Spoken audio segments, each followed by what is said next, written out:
بسم اللہ الرحمن الرحیم الحمد للہ کفا وسلام علی عباده الذین اصطفى اما بعد اعوذ باللہ من الشیطان الرجیم بسم اللہ الرحمن الرحیم فصل لربک وانحر ان شانئک هو الابتر وقال في موضع آخر لن ينال الله لحومها ولا دماؤها ولكن يناله التقوى منكم وقال رسول الله صلى الله عليه وسلم من وجد ساعة فلم يضحي فلا يقربنا مصلانا أو كما قال النبي صلى الله عليه وسلم. قابل احترام دینی بھائی اور عزیزوں، سال کا آخری مہینہ ماہ ذی الحجہ شروع ہونے والا ہے. ماہ ذی الحجہ بڑا فضیلت والا اور بڑا عظمت والا بڑا بابرکت مہینہ ہے. اللہ تعالیٰ نے کچھ خاص اعمال اور عبادات ماہ ذی الحجہ میں ایسی رکھی ہیں جو دوسرے مہینے میں نہیں ہیں. جیسے کہ ماہ ذی الحجہ کے اندر اللہ تعالیٰ نے حج کو رکھا ہے کہ ماہ ذی الحجہ کی 8 تاریخ سے لے کر 12 تاریخ تک مکہ مکرمہ میں، خانہ کعبہ میں، مینا اور مزدلفہ میں اور میدان عرفات میں حج ہوتا ہے. حج کے اعمال ہوتے ہیں، حج کے ارکان ہوتے ہیں. یہ حج اگر کوئی آدمی کسی اور مہینے میں کرنا چاہے، محرم کے مہینے میں، ربیع الاول کے مہینے میں، یا ذی-القعدہ کے مہینے میں، یا رمضان کے مہینے میں کوئی حج کرنا چاہے تو اس کا حج نہیں ہوگا، بلکہ ماہ ذی الحجہ کی انہی مخصوص تاریخوں میں کرے تو وہ حج ہوگا اور اللہ تعالیٰ کے بارگاہ میں قابل قبول ہوگا. اسی طرح ماہ ذی الحجہ میں ایام تشریق ہیں، یعنی وہ 5 دن 9 ذی الحجہ کے فجر سے لے کر 13 ذی الحجہ کے عصر تک ہر فرض نماز کا سلام پھیرتے ہی ایک مرتبہ تکبیر تشریق کہنا رہتی دنیا تک کے سارے مسلمان مرد و عورت کے لیے واجب قرار دیا گیا ہے. یہ تکبیر تشریق اور ایام تشریق کسی اور مہینے میں اور کسی اور مہینے کے اور دنوں کے اندر نہیں ہے، بلکہ ماہ ذی الحجہ کے 9 سے 13 تک انہی دنوں میں کہنا پڑے گا اور بڑا اجر و ثواب ہے اس کے اندر. اسی طرح اللہ تبارک و تعالیٰ نے ماہ ذی الحجہ کے اندر قربانی کا ایک عمل رکھا ہے کہ جو ذی الحجہ کی 10 تاریخ سے لے کر 12 تاریخ کی شام تک قربانی کرنا ایک ایسا بابرکت عمل ہے کہ جس میں بہت زیادہ اللہ پاک نے اجر و ثواب رکھا ہے. اور اسی طرح ماہ ذی الحجہ کا پہلا عشرہ 1 ذی الحجہ سے لے کر 10 ذی الحجہ تک یہ 10 دن ایسے بابرکت، ایسے مقدس اور ایسے فضیلت والے ہیں کہ اللہ کے نبی صلی اللہ علیہ وسلم فرماتے ہیں کہ ان 10 دنوں میں، ماہ ذی الحجہ کی ابتدائی 10 دنوں کے اندر نیک اعمال اللہ تعالیٰ کو بہت زیادہ پسند ہے بنسبت دوسرے دنوں کے. اس لیے ہم مسلمانوں کو چاہیے کہ جیسے ہی ماہ ذی الحجہ شروع ہو جائے تو 1 تاریخ سے لے کر 10 تاریخ تک نیک اعمال، عبادات، تلاوت، ذکر و اذکار، صدقات و خیرات، توبہ و استغفار خوب کثرت کے ساتھ میں کریں کہ ان دنوں کے اندر یہ اعمال اللہ کو بہت پسند ہیں. اسی طرح خاص طور پہ ان 10 دنوں کے اندر اپنے آپ کو گناہوں سے بچاتے بھی رہیں. 1 ذی الحجہ سے لے کر 9 ذی الحجہ تک یہ جو روزے ہیں، یہ جو مقدس دن ہیں، ان دنوں میں سے کسی ایک دن کا روزہ 1 سال کے روزوں کے برابر ہے. حالانکہ معمولی بات نہیں ہے کوئی مسلمان 1 سال کے مسلسل روزے رکھے، لیکن اجر و ثواب کے اعتبار سے اللہ کے نبی علیہ السلام فرماتے ہیں کہ ماہ ذی الحجہ کے 10 دنوں میں سے کسی ایک دن کا روزہ رکھنا 1 سال کے روزہ رکھنے کے برابر اجر و ثواب رکھتا ہے. جیسے دن مقدس ہیں، بابرکت ہیں، اسی طریقے سے ان کے راتیں بھی مقدس اور بابرکت ہیں. پیغمبر اسلام علیہ السلام فرماتے ہیں کہ ماہ ذی الحجہ کے عشر اولا میں سے کسی رات کو بیدار رہ کر عبادت ایسا ہے جیسے کہ شب قدر میں عبادت کرنا. تو کم از کم عید سے ایک دن پہلے کا جو روزہ جس کو عرفے کا روزہ کہا جاتا ہے اس روزے کو ناغا نہ ہونے دے. اللہ کے نبی علیہ الصلوۃ والسلام فرماتے ہیں کہ جو مسلمان عرفے کے دن کا ماہ ذی الحجہ کے 9 تاریخ کا روزہ رکھے, مجھے امید ہے اللہ تعالیٰ کے ذات سے کہ اللہ پاک اس ایک روزے کی برکت سے 2 سال کے گناہ معاف کریں گے. کتنی بڑی فضیلت کی بات. اس لیے 3 روزے 5 روزے 7 روزے 9 روزے میں رکھ سکتے ہیں, اور اگر کچھ بھی ہمت نہیں کر سکا تو کم از کم ایک روزے کی ہمت ضرور کرنا چاہیے. اسی طریقے سے چونکہ جیسے پہلے میں نے شروع میں کہا کہ ان 10 دنوں 10 راتوں میں نیک اعمال اللہ کو بہت پسند ہیں, اس لیے ان 10 دنوں کے اندر ویسے زندگی بھر ہمیشہ آدمی کو چاہیے کہ نمازوں کا اہتمام کرے, لیکن بسا اوقات سستی و کاہلی کی وجہ سے یا اپنی مصروفیات کی وجہ سے بعض مرتبہ کسی کی رکعت چلی جاتی ہے, کسی کی تکبیر اولیٰ چھوٹ جاتی ہے, بعض مرتبہ جماعت بھی چھوٹ جاتی ہے. لیکن کوشش اس بات کی کرے کہ ان 10 دنوں میں میری تکبیر اولیٰ بھی نہ چھوٹے. جماعت چھوٹنا تو دور کی بات, نماز چھوٹنا تو دور کی بات, کوشش اس بات کی کرے کہ انشاءاللہ میری تکبیر اولیٰ بھی نہ چھوٹے. ممکن اللہ تعالیٰ کو ہماری یہ ادا پسند آ جائے اور ہمارا یہ عمل اللہ تعالیٰ کے بارگاہ میں قبول ہو جائے اور یہی مغفرت کا ذریعہ بن جائے. یہ ماہ ذی الحجہ کے جو مخصوص عبادات ہیں جو دوسرے دنوں کے اندر نہیں ہیں, ان 5 دنوں میں سے 4 دن جس میں روزے رکھنا منع ہے وہ اسی مہینے میں ہیں. یعنی ماہ ذی الحجہ کے 10 تاریخ سے لے کر 13 تاریخ تک یہ 4 دن 10 11 12 اور 13 یہ 4 دن روزہ رکھنا حرام قرار دیا گیا ہے, منع کیا گیا ہے. اللہ تعالیٰ کی طرف سے یہ 4 دن مسلمانوں کے لیے ضیافت کے دن ہے.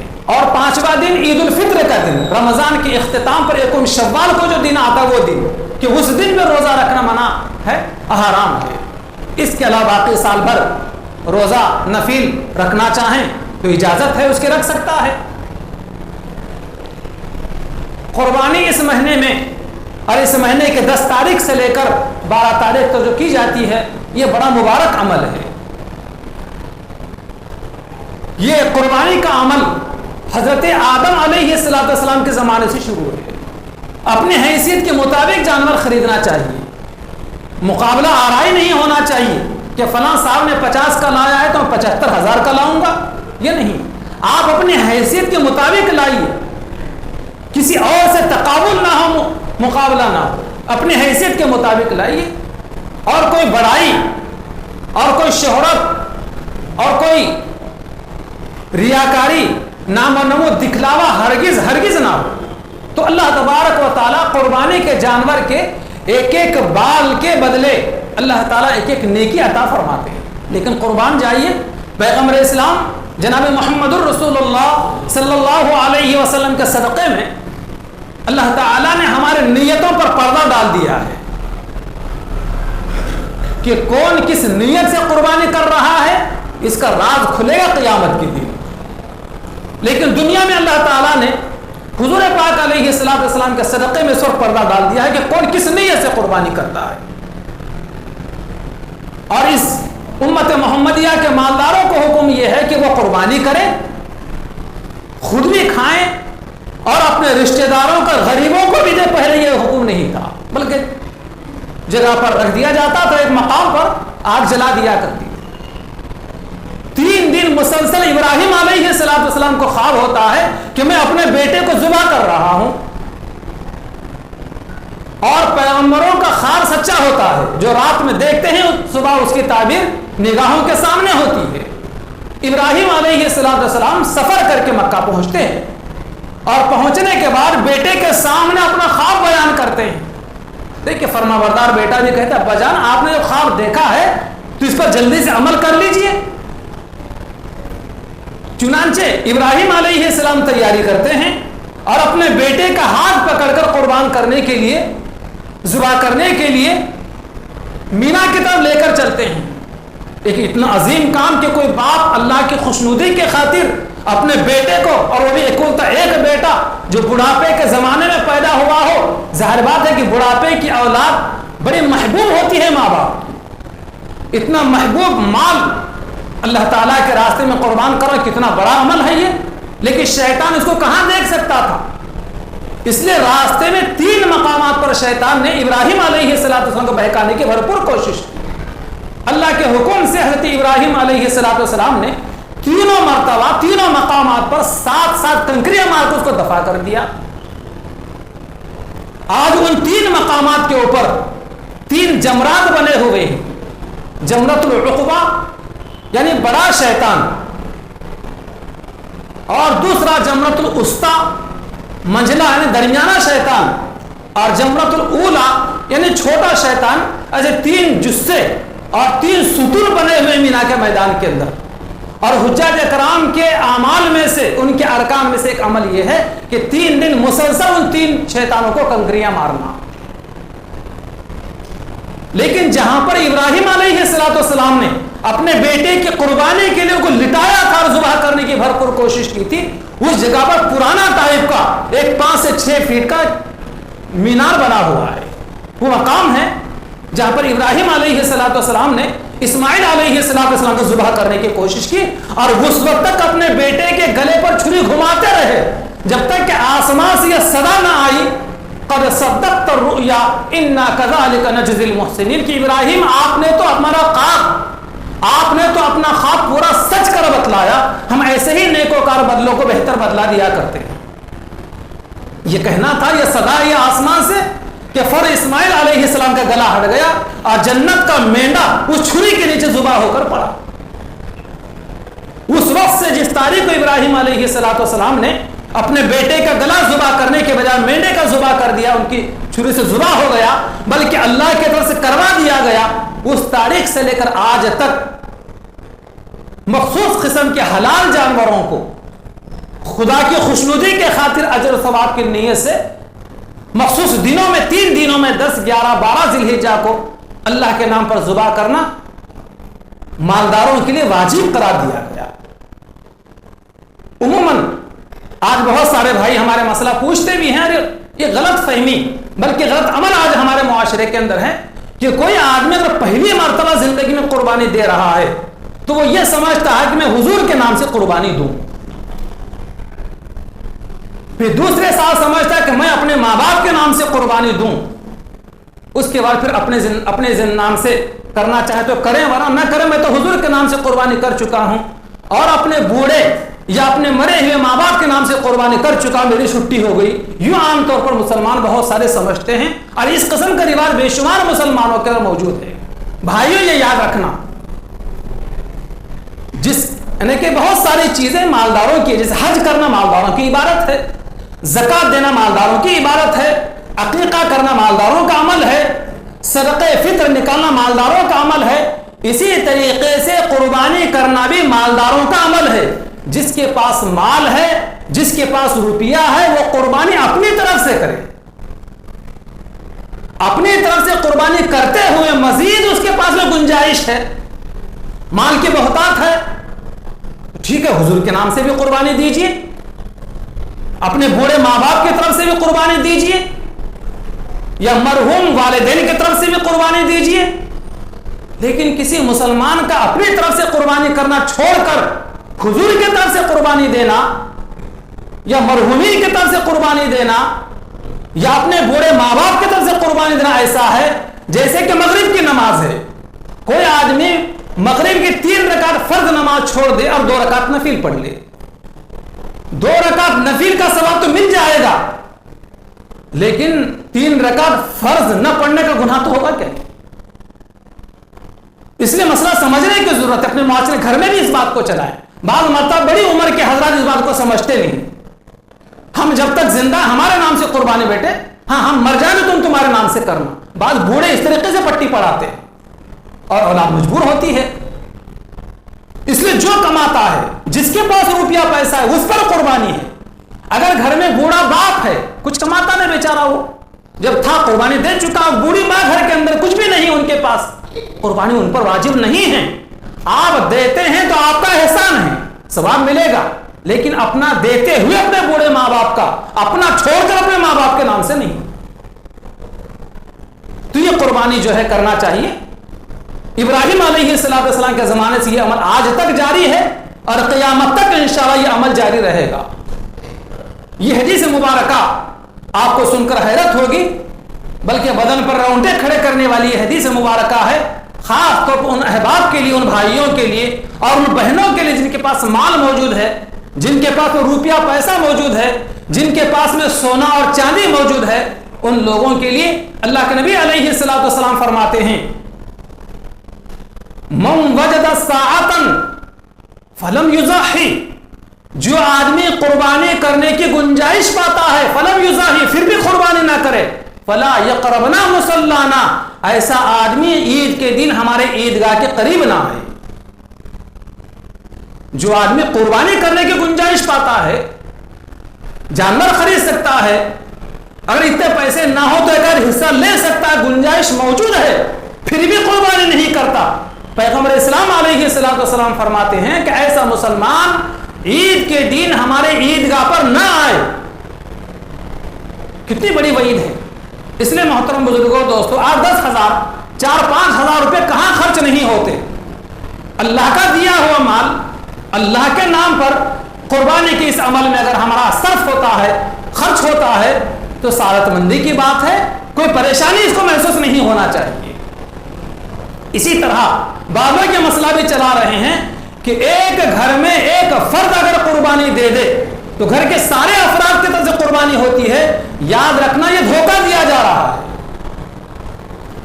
ایک گھر میں اگر 10 افراد اگر رہتے ہیں، 10 میں سے 5 افراد اگر مالدار ہیں تو 5 کے 5 لوگوں کو قربانی دینا واجب ہے۔ ایک آدمی کی دی ہوئی قربانی گھر کے سارے افراد کے لیے ناکافی ہے، کافی نہیں ہے۔ ایک بات عام طور پر قربانی کے دنوں میں چلائی جاتی ہے، آپ بکرا لا لیے بس کافی ہے جی، پورے گھر کی طرف سے قربانی کافی یہ سمجھا جاتا ہے، حالانکہ یہ دھوکہ ہے۔ جیسے نماز گھر کے تمام افراد پر فرض ہے،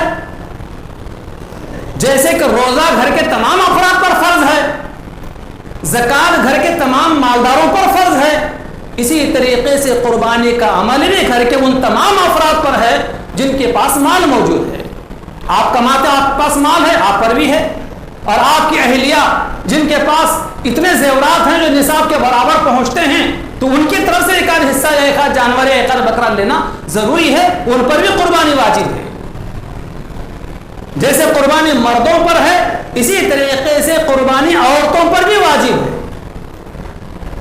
اللہ کے نبی علیہ الصلوۃ والسلام 10 سال تک مدینہ منورہ میں تشریف فرما رہے۔ ہجرت کے بعد حضور علیہ الصلوۃ والسلام نے ہر سال قربانی کی ہے۔